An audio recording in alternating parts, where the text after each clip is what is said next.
Makina 16 po ang makina nito. Binaklas ko pong karburador overhaul ko. Ito po karburador. Nawawala, namamatay po sa minor. Saka po starter. Parang aking ko nito Starter po niya pachamba-chamba lang po na minsan meron, minsan wala. Kaya binaba ko yun. Kinuha mo rin ko dyan doon po? Ito po, unahin ko po yung starter. Pag magbabaklas po kayo ng starter, ang unang-unang nyo pong gagawin, yung pong kakalimutan, lalagyan nyo po muna ng tanda na ganyan. Lalagyan nyo po ng tanda. Para sa pagbabalik, hindi na po kayo mahirapang magpalit. Hindi kayo maligaw. Ano, may mga butas po kasi itong tornilyo na to.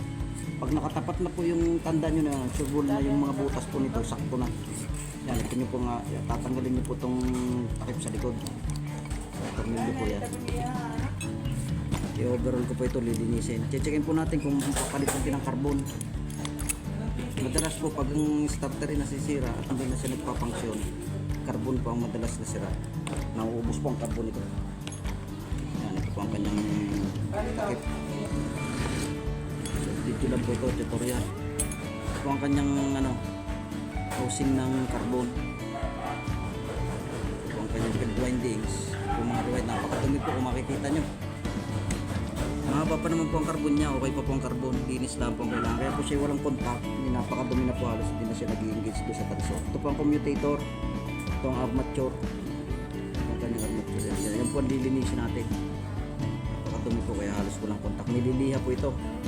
Armature na to at yung commutator. Dito po ang nag-engage yung carbon. Sa tanso na yun, lilinisin po yan.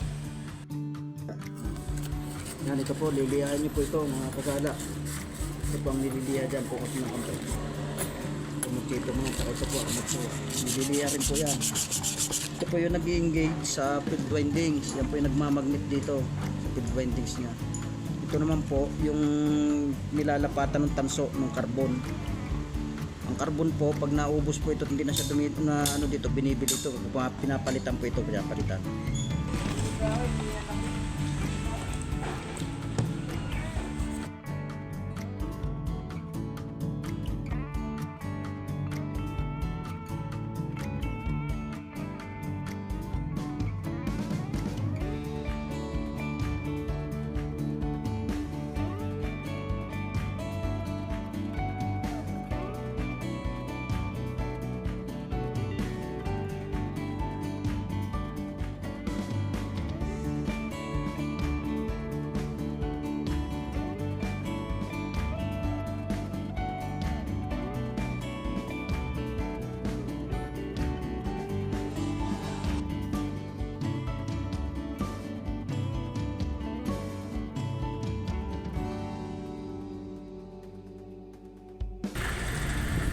Okay.